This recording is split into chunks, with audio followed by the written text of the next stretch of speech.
शान्ताकारं भुजगशयनं पद्मनाभं सुरेशं विश्वाधारं गगनसदृशं मेघवर्णं शुभांगं लक्ष्मीकान्तं कमलनयनं योगिधृध्यानगम्यं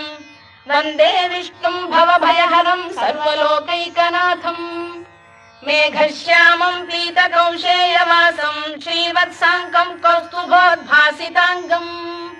पुण्योपेतं पुण्डरीकायताक्षं विष्णुं वन्दे सर्वलोकैकनाथं नमः समस्तभूतानामादिभूताय भूभृते अनेकरूपरूपाय विष्णवे प्रभविष्णवे सशङ्खचक्रं सकिरीटकुण्डलं सपीतवस्त्रं सरसीरुहेक्षणं सहारवक्षस्थलशोभिकौस्तुभं नमामि विष्णुं शिरसा चतुर्भुजं छायायां पारिजातस्य हेमसिंहासनोपरि आसीत्